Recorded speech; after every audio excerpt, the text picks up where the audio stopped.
Assalamualaikum warahmatullahi wabarakatuh. Salam pembelajar buat teman-teman semua. Bertemu lagi di channel YouTube Bahagia Insting, channel yang setia menemani teman-teman semua dalam belajar ya. Oke, sekarang kita akan membahas masih tentang soal penilaian akhir semester atau PAS. Yang akan kita bahas kali ini yaitu untuk kelas 6 tema 3. Jangan lupa di-share sebanyak mungkin agar teman-teman yang lain bisa ikut belajar di channel YouTube Bahagia Insting.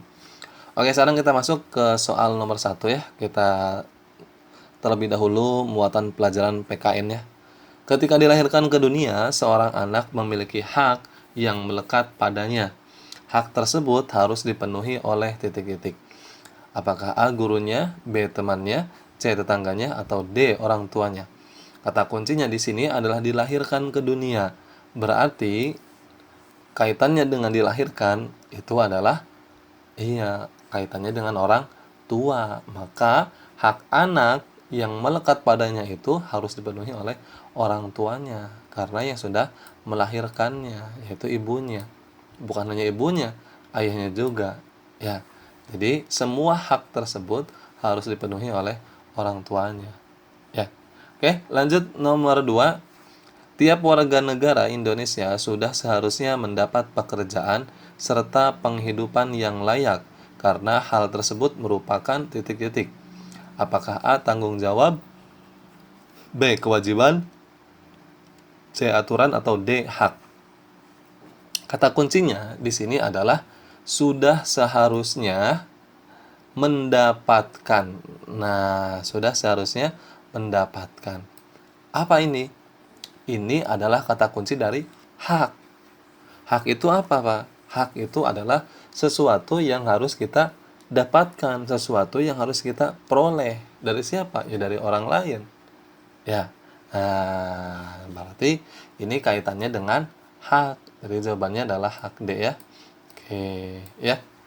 Oke, sekarang kita lanjut ke soal nomor 3, teman-teman. Perhatikan pernyataan-pernyataan berikut. 1. Membersihkan kamar tidurnya sendiri.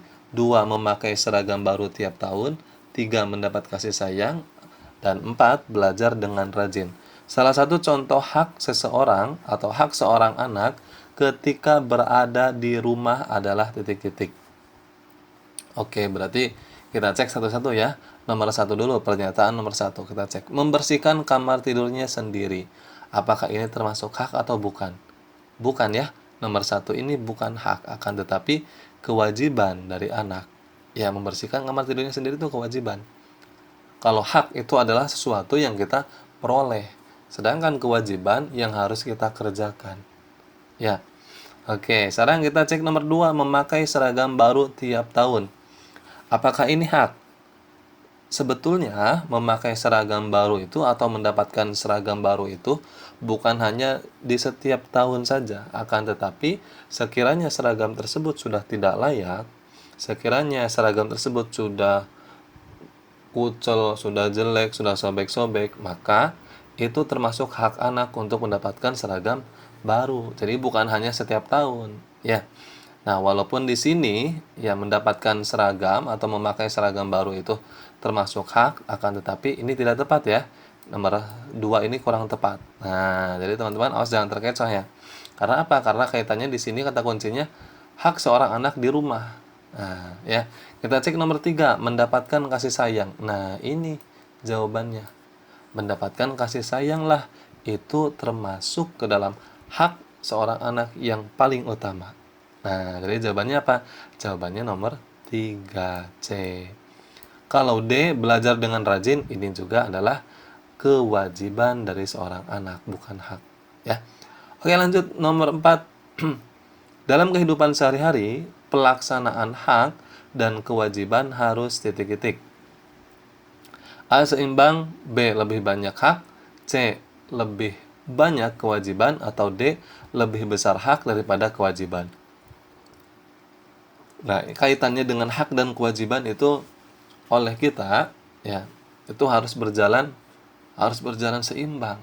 Baik haknya kita jalani, kewajibannya juga haknya kita dapatkan, kewajibannya juga kita laksanakan. Maka antara hak dan kewajiban ya seimbang. Ya, maka jawabannya adalah A, seimbang. Oke, sekarang lanjut nomor 5 ya. Perhatikan pernyataan-pernyataan berikut. 1. Nina bermain hingga sore hari ketika libur sekolah. 2. Danu menyeberang melalui jembatan penyeberangan. 3. Faisal mendengarkan musik dengan volume yang tinggi pada malam hari. 4. Pak Iwan menerobos lampu lalu lintas karena ingin cepat sampai di tempat kerja. Kita cek pertanyaannya. Contoh pelaksanaan hak yang tepat dalam kehidupan sehari-hari ditunjukkan pernyataan titik-titik. Oke, masih tentang hak ya. Nomor 1 kita cek ya.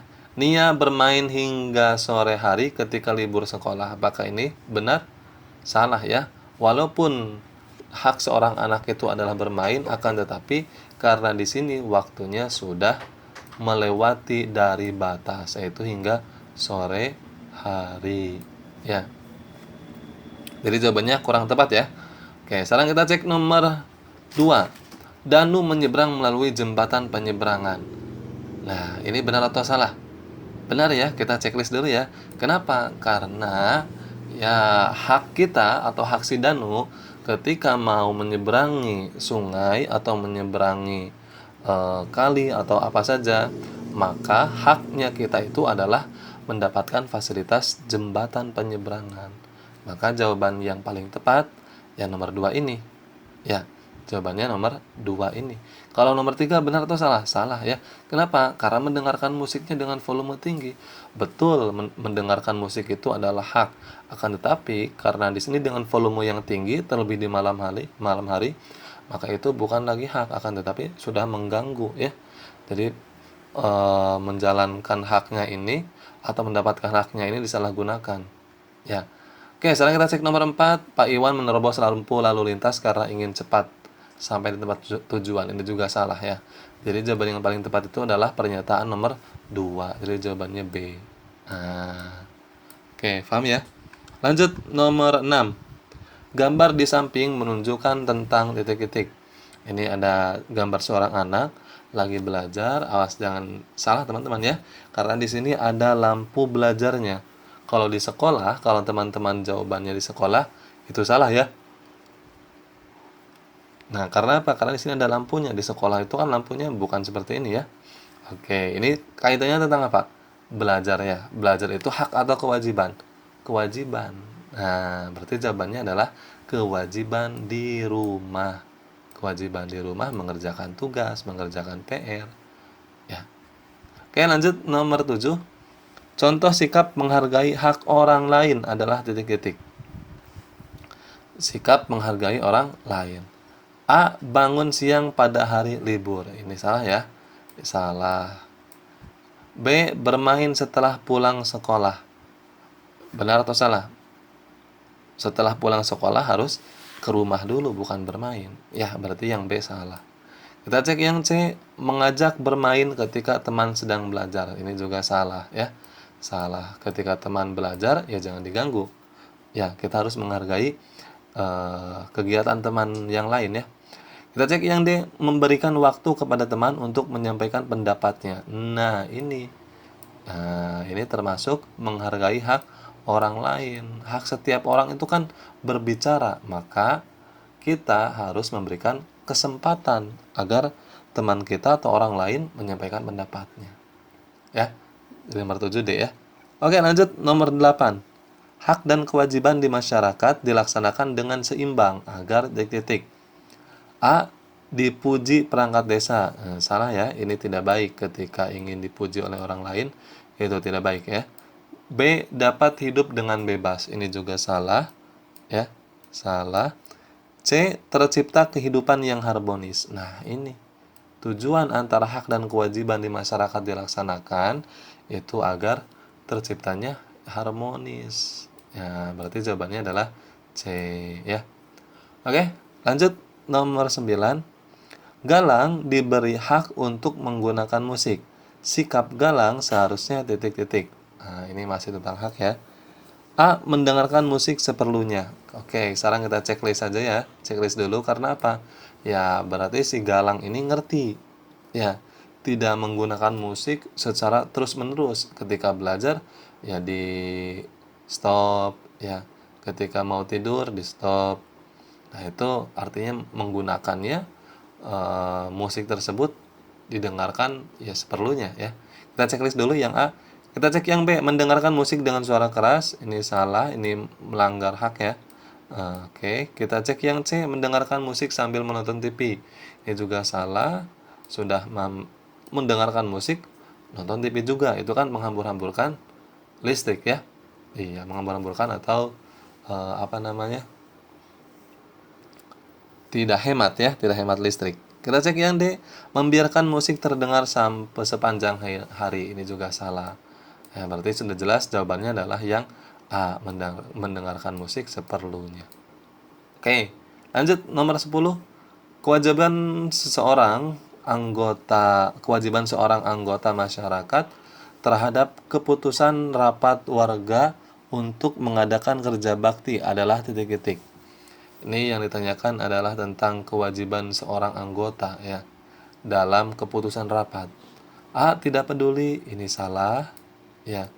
Nah, ketika sudah diputuskan maka ya jangan tidak peduli ya, tidak baik itu. Kita cek yang B, setuju tapi tidak ikut serta. Ini juga salah ya.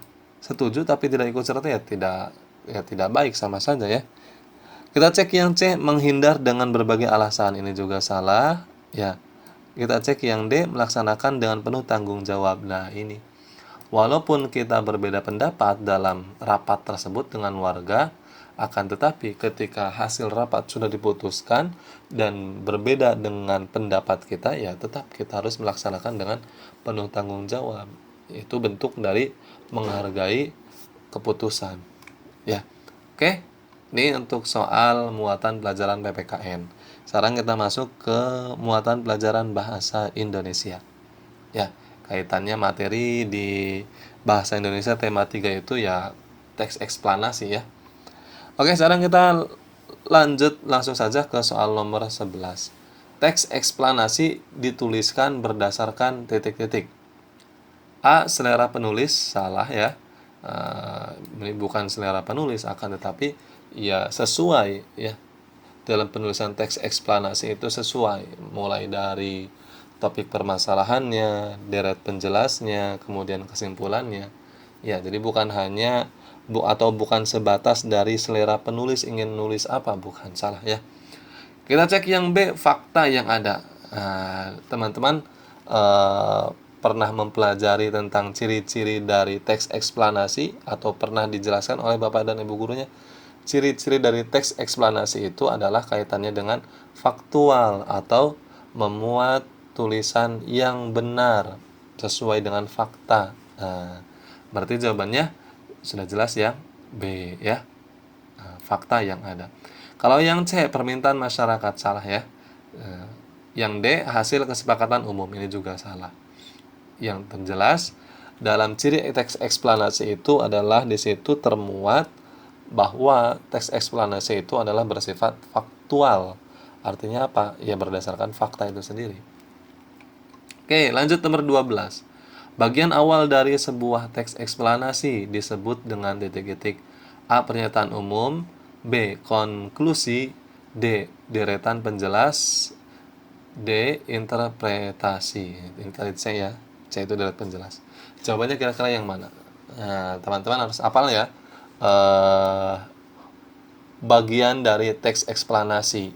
Tadi kan sudah dijelaskan di nomor 11 juga bahwa dalam teks eksplanasi itu kan yang pertama ada topik permasalahan, yang kedua ada deret penjelas ya. Kemudian yang ketiga yang terakhir itu ada kesimpulan. Nah, sedangkan di sini Topik permasalahan tidak ada ya di sini. Nah, topik permasalahan itu sama saja dengan pernyataan umum. Jadi yang paling pertama itu adalah pernyataan umum atau topik permasalahan. Berarti jawabannya adalah A ya, pernyataan umum. Oke, lanjut. Nomor 13. Teks eksplanasi ditulis dengan tujuan untuk menjawab pertanyaan tentang titik-titik. A. Apa dan bagaimana. B. Bagaimana dan mengapa. C. Kapan dan di mana. Atau D. Berapa dan bagaimana. Nah, kaitannya dengan teks eksplanasi tadi di awal sudah dibahas bahwa teks eksplanasi itu di bagian kedua itu ada deret penjelas. Nah, dalam isi deret penjelas itu memuat kalimat tanya bagaimana dan mengapa. Karena apa? Karena berupa penjelasan. Maka pertanyaan dari teks eksplanasi itu ya dalam deret penjelas itu ya bagaimana atau mengapa. Ya. Jadi jawabannya adalah B. Nah, ya. Jawabannya B, bagaimana dan mengapa. Lanjut nomor 14. Perhatikan struktur penyusunan dalam sebuah teks berikut ini. 1. Penjelasan. 2. Interpretasi. 3. Argumentasi. 4. Pernyataan umum. Bagian yang tidak termasuk dalam struktur teks eksplanasi adalah titik-titik. Oke, kira-kira yang mana nih? Yang tidak termasuk ke dalam struktur teks eksplanasi. Kita cek satu-satu ya. Penjelasan. Nah, ini termasuk tidak? Penjelasan. Termasuk ya, deret penjelas. Nah, itu kan bagian dari susunan teks eksplanasi ya. Kita cek yang B, interpretasi. Apakah interpretasi termasuk atau tidak? Termasuk. Ya, interpretasi itu termasuk, ada dalam bagian dari teks eksplanasi. Nomor 3, argumentasi. Nah, pendapat argumentasi itu. Apakah termasuk ke dalam struktur bagian teks eksplanasi? Bukan. Ya, bukan. Kenapa? Karena ini sifatnya argumen, sedangkan teks eksplanasi itu membahas sesuatu yang faktual, bukan berupa argumen atau pendapat. Nah, ya. Berarti jawabannya adalah sudah jelas, yang tidak termasuk dalam struktur teks eksplanasi adalah argumentasi atau pendapat ya. Oke. Sekarang kita lanjut ya. Nomor 15. Perhatikan paragraf berikut. Kita baca dulu soalnya ya. Paragraf di atas dalam sebuah teks eksplanasi terdapat pada bagian titik-titik. Oke, bagian apa kira-kira ini? Kita baca dulu ya. Modernisasi adalah perubahan-perubahan masyarakat yang bergerak dari keadaan yang tradisional atau dari masyarakat pramodern menuju kepada suatu masyarakat yang modern. Modernisasi merupakan sebuah bentuk transformasi dari keadaan yang kurang maju atau kurang berkembang ke arah yang lebih baik, dan harapan akan tercapai kehidupan masyarakat yang lebih maju, berkembang, dan makmur. Nah, kira-kira bacaan yang tadi kita baca ini, kira-kira dalam teks eksplanasi ini bagian apa? Nah, kita cek yang A, penjelas. Apakah ini termasuk penjelas? Bukan ya. Ini bukan ke dalam penjelas. Interpretasi juga bukan. Ya, interpretasi atau interpretasi bukan termasuk ya, bukan interpretasi ini. Yang C, sebab akibat. Ini juga bukan sebab akibat. Di sini tidak dijelaskan. Justru di sini adalah tentang pengertian. Nah, yang dimaksud dari pengertian itu sendiri adalah tentang pernyataan umum terlebih dahulu. Nah, berarti jawabannya adalah D. Ya, karena apa? Karena di sini ada pengertiannya. Ya, ada pengertiannya. Oke.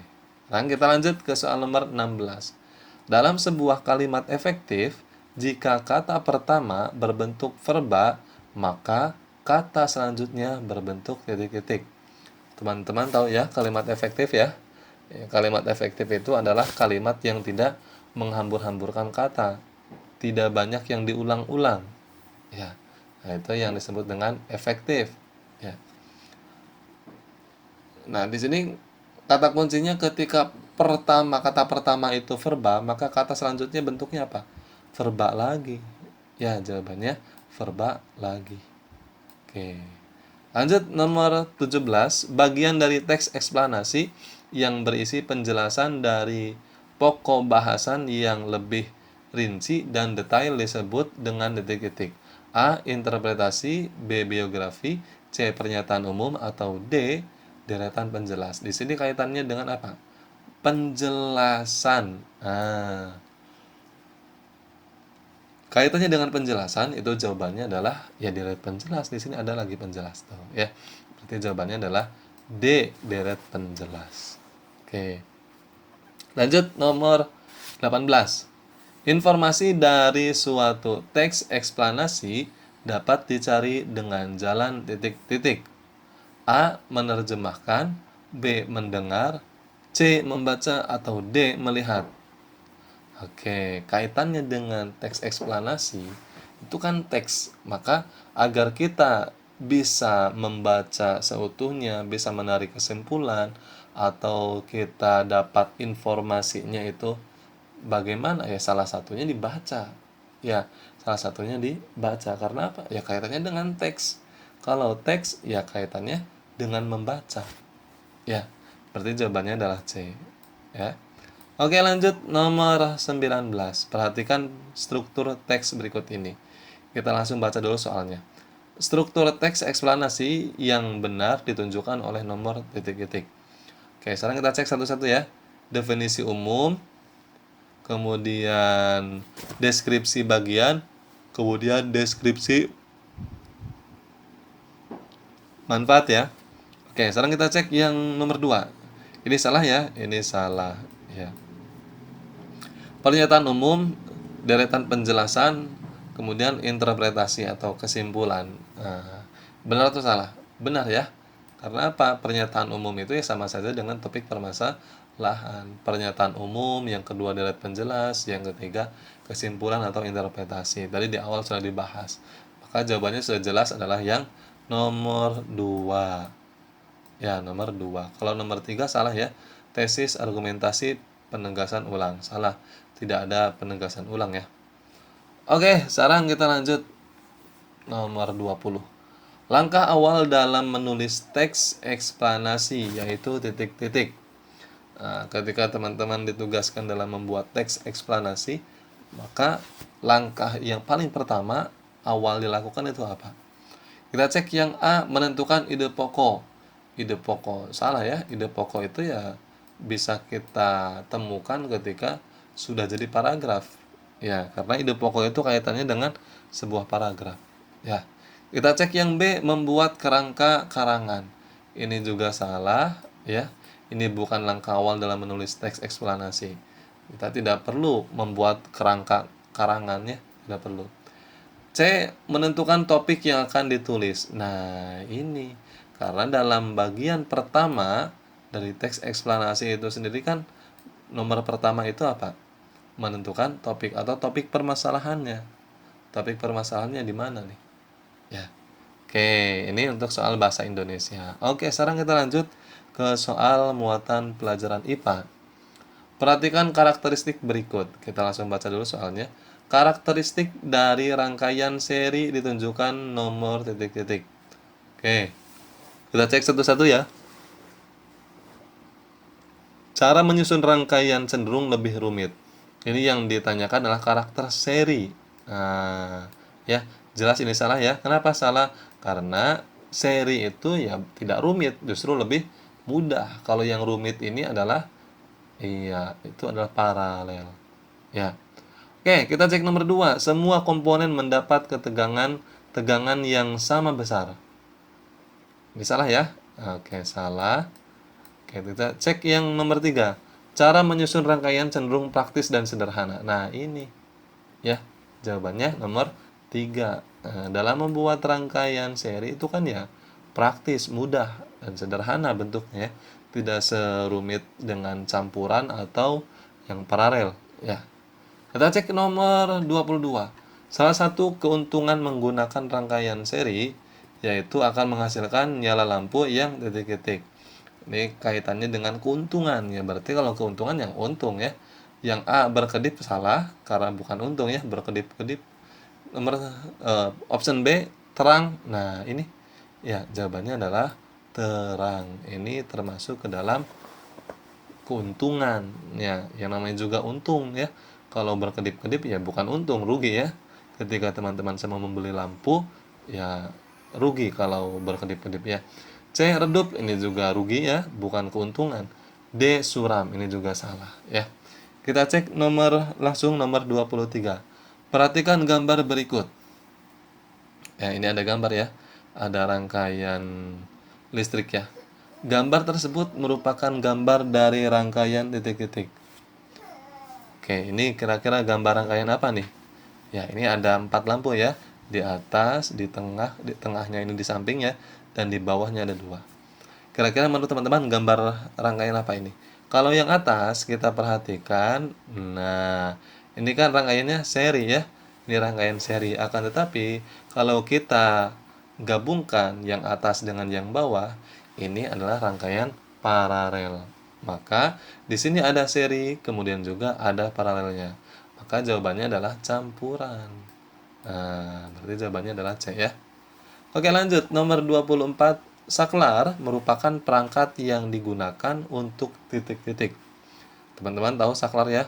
Cetrak, cetrek, cetrak, cetrek, yang kayak gitu. Itu saklar ya. Nah, ini contoh saklar di sini nih. Nah, ini saklar ya. Saklar ya, intinya saklar itu untuk nyalain lampu lah. Mudahnya ya. Barangkali ada teman-teman yang tidak tahu saklar itu apa sih, Pak? Saklar itu ya untuk nyalain lampu, cetak, cetrek, cetak, cetrek, yang gitu. Ya. A. Menghubungkan atau memutuskan arus listrik. Benar atau salah? Tujuan atau fungsi dari saklar itu sendiri. Benar, ya. Benar. Nah, maka dengan adanya saklar ini kan mau kita matiin tinggal pencet cetrek. Mau kita nyalain lagi tinggal cetrek. Nah, berarti sudah jelas jawabannya adalah A. Ya, menghubungkan atau memutus arus listrik. Ya. Oke, lanjut nomor 25. Alat yang berfungsi sebagai pengaman saat terjadi hubungan singkat atau korsleting ya, atau kelebihan beban pemakaian listrik adalah titik-titik. Nah, biasanya ketika di rumah teman-teman semua ini mudah sekali ngejeplak ya, kilometernya mati, tapi bukan mati lampu ya, mati rumahnya sendiri saja. Cetrak di kilometernya itu ke angka 0. Nah, itu namanya adalah korsleting. Ya, ada yang korslet berarti kalau mati terus ya. Nah, kira-kira apa jawabannya? Yang berfungsi untuk pengaman dari korsleting. Iya, jawabannya adalah sikring. Nah, nanti kalau teman-teman semua tidak tahu bentuk sikring, nanti silahkan tanyakan ke ayahnya sendiri. Sikring itu yang di mana? Ya, yang jelas kata kuncinya sikring itu digunakannya biasanya di dekat ini nih, di dekat kilometer rumah ya. Kilometer rumah kan biasanya di atasnya. Nah, biasanya di situ ada yang warna hitam kemudian diputar-putar eh, warna batu ya, warna batu. Oke, itu namanya sikring ya. Lanjut nomor 26. Lampu lalu lintas atau traffic light merupakan rangkaian titik-titik. Nah, di lampu merah atau di lampu lalu lintas. Itu rangkaiannya rangkaian apa kira-kira teman-teman? Iya, rangkaiannya adalah paralel. Nah, jawabannya adalah A ya. Oke, lanjut nomor 27. Kita minum kopi dulu ya. Kita minum kopi dulu sebentar. Bismillah. Ah. Sambil minum kopi ya biar tidak ngantuk karena ini matanya udah sipit ya, udah ngantuk sekali ini udah 5 watt ya. Oke, lanjut ya. Lanjut nomor 27. Rangkaian listrik paralel lebih efisien dalam menghantarkan tegangan karena titik-titik. A. Rangkaiannya sulit. Ya memang betul paralel itu rangkaiannya sulit, akan tetapi di sini kaitannya kata kuncinya adalah lebih efisien dalam menghantarkan tegangan. Berarti jawabannya bukan rangkaian sulit karena di sini lebih efisien. Nah, berarti yang A salah ya. Kita cek yang B, rangkaiannya sederhana. Ini juga salah. Yang sederhana itu adalah ya seri bukan paralel. Ya. Kita cek yang C, menggunakan banyak kabel. Betul, dalam paralel itu sendiri dapat kita temukan kabelnya banyak atau kita menggunakannya kabel banyak. Akan tetapi bukan ini jawabannya, karena di sini kata kuncinya adalah lebih efisien.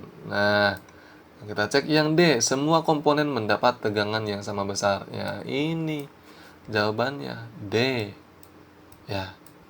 Oke, lanjut ya. Nomor 28. Rangkaian listrik paralel adalah rangkaian listrik yang komponennya disusun secara titik-titik. A acak, B urut, C sejajar, atau D bergantian. Di sini kaitannya dengan rangkaian paralel. Kira-kira rangkaiannya ini disusunnya bagaimana? Nah, iya, jawabannya adalah sejajar. Ya, jawabannya adalah C. Ya, sejajar. Oke, lanjut ya. Lanjut nomor 29 ya. Nomor 29. Bahan yang tepat digunakan untuk menghantarkan listrik adalah titik-titik. A. Kayu, B. Plastik, C. Tembaga, D. Kaca. Ini kaitannya dengan materi konduktor isolator ya. Kaitannya yang dapat menghantarkan listrik atau dapat menghantarkan panas itu yang disebut bahan itu berasal dari konduktor. Nah, bahan yang mengandung konduktor itu biasanya dalam listrik itu adalah jawabannya tembaga. Nah, ketika teman-teman semua membuka kabel, pernah membuka kabel, teman-teman di rumah ada kabel nih, dibuka, kemudian di situ ada yang warna apa ya? Warna besi tapi besinya beda. Nah, itu namanya adalah tembaga, ya. Di dalam kabel itu menggunakan tembaga. Oke, lanjut. Nomor 30 ya. Perhatikan rangkaian lampu yang ada di rumahmu. Umumnya, rangkaian lampu yang digunakan di rumah-rumah adalah rangkaian titik-titik. Nah, kalau di rumah itu umumnya menggunakan rangkaian paralel.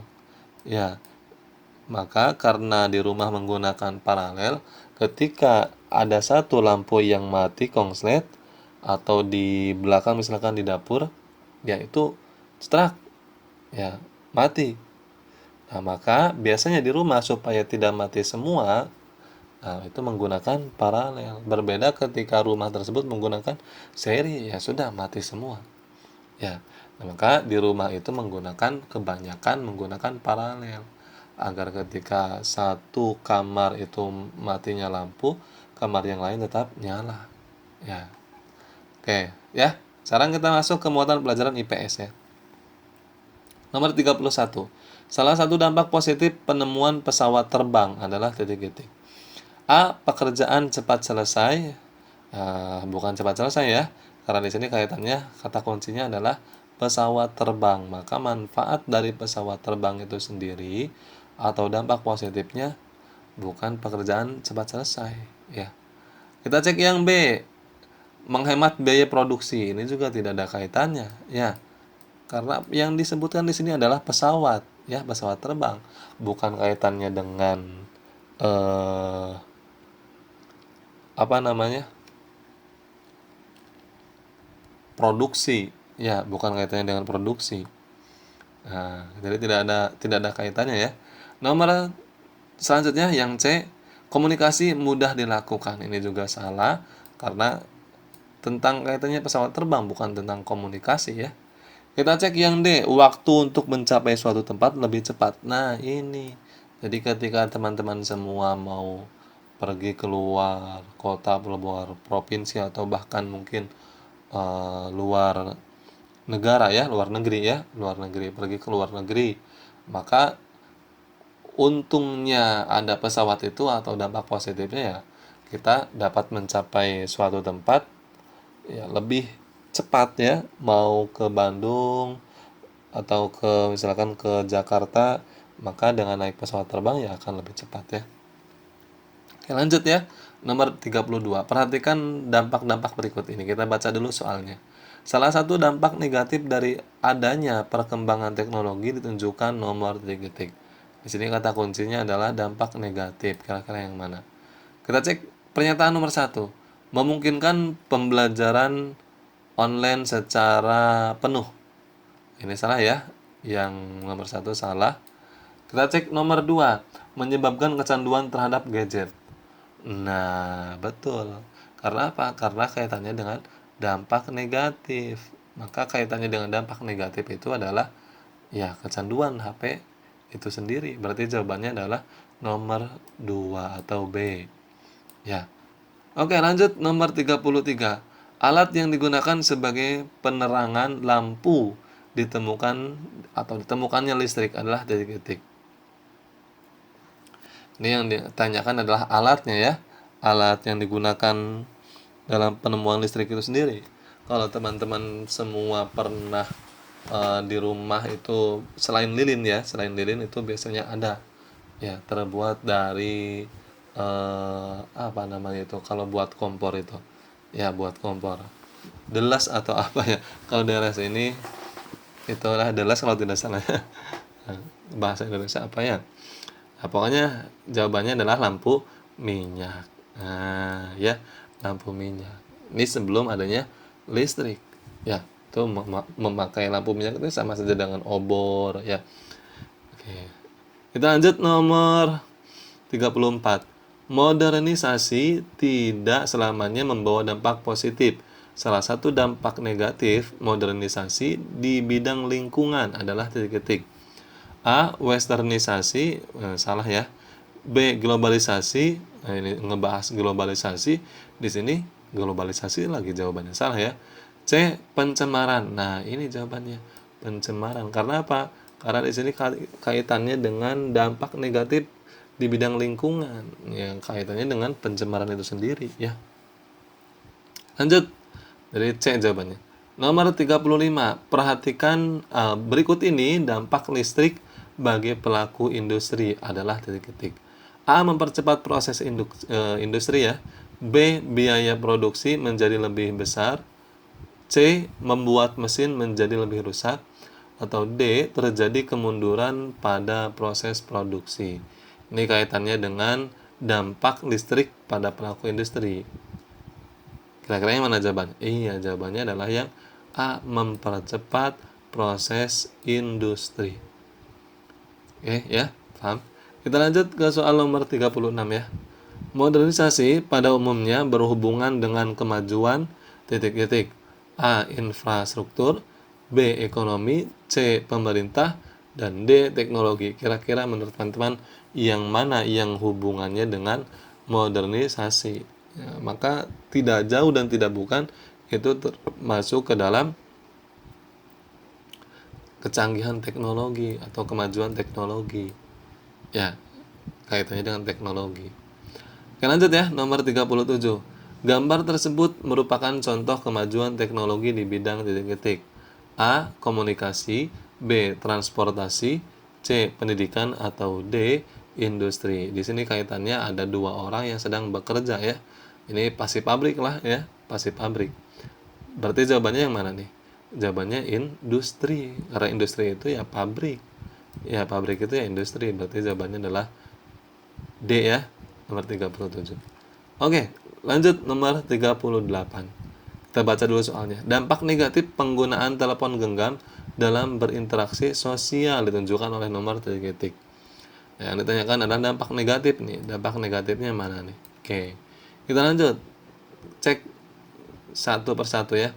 Melupakan kewajiban belajar. Apakah ini termasuk ke dalam dampak negatif? Tidak tepat ya, tidak tepat. 2. Menimbulkan pemborosan. Ini juga tidak tepat. 3. Menyebabkan kecanduan. Ini juga tidak tepat. 4. Tidak peduli lingkungan sekitar. Nah, yang ditanyakan adalah dampak negatif. Ya. Berarti jawabannya adalah iya, nomor 4D. Kenapa? Karena di sini kaitannya dengan interaksi sosial. Jadi menggunakan HP ini adalah dampak negatif, terlebih interaksi dengan sosialnya itu sendiri. Akhirnya apa? Ya diam-diaman dengan tetangga, tidak ada interaksi. Ya, itu adalah efek dari penggunaan HP atau telepon genggam. Ya. Oke, lanjut ya, nomor 39.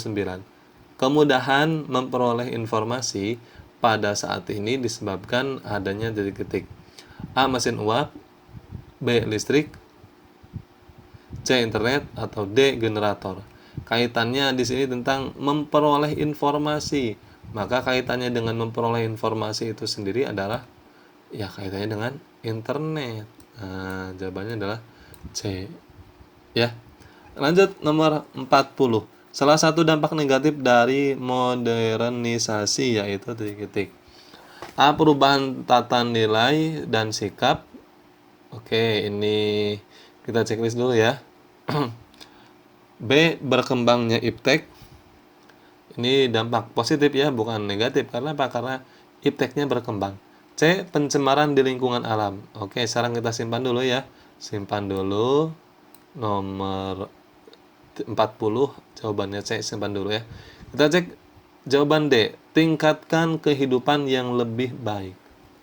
Nah, ini salah satu. Bukan ya, ini bukan ke dalam dampak negatif ya. Kalau yang D ini dampak positif ya. Yang negatifnya ini pencemaran lingkungan alam. Ya. Oke, sekarang kita lanjut, kita masuk ke muatan pelajaran SBDP. Oke. Nomor 41, jarak antara nada yang satu dengan nada yang lainnya adalah disebut titik-titik. Nah, jarak ya. Jarak itu ya interval ya, interval nada. Nah, berarti jawabannya adalah C. Oke, lanjut. Nomor 42. Jarak antara nada fa dengan sol adalah titik-titik. Do, re, mi, fa. Ya, itu do, re, mi, fa, sol, la, si, do. Kira-kira jaraknya berapa dari fa ke sol? Nah, jaraknya adalah 1. Nah, jawabannya adalah B ya. Oke, lanjut. Nomor 43. Lagu Soleram berasal dari daerah titik-titik. A. Riau, B. Papua, C. Jawa Barat, atau D. Sulawesi. Teman-teman tahu lagu Soleram? Soleram, Soleram. Nah, itu lagunya ya. Nanti silakan di searching saja lagu Soleram. Ya. Nah, berasal dari mana? Berasal dari Riau jawabannya. Soleram itu dari Riau. Ya. Oke, lanjut nomor 44. Ters merupakan nama untuk jarak nada titik-titik. Nah, teman-teman nanti dihafalin nih untuk nama-nama tangga nada atau jarak nada ya, atau interval nada. Teman-teman harus tahu ya. Ada ters, kemudian juga ada prim ya, atau juga ada second ya. Ada oktav. Nah, teman-teman harus hafal ya. Oke, berarti jawabannya untuk ters itu jaraknya atau intervalnya 2. Ya, jadi jawabannya adalah A. Oke, lanjut nomor 45. Jarak interval nada G ke nada F adalah titik-titik. Nah, yang ditanyakan adalah G ke F ya. Nah, kira-kira berapa tuh? Kalau kita ngitung kan do, re, mi, fa, sol, la, si, do, atau ini G ke F ya, kunci G ke F huruf. Kalau kita membayangkan huruf G ke F itu ya, itu kan hanya berbeda satu, akan tetapi bukan satu kalau dalam nada. Ya, kan tapi berapa? Dari G ke F itu adalah jaraknya ada 5. Nah, ya. Nanti silakan teman-teman semua didalami lagi materi-materi untuk persiapan PAS. Mudah-mudahan teman-teman semua yang menonton di channel itu Baik Insting mendapatkan nilai yang bagus, nilai yang tinggi di atas KKM semua, ya. Oke, salam pembelajar. Wassalamualaikum warahmatullahi wabarakatuh.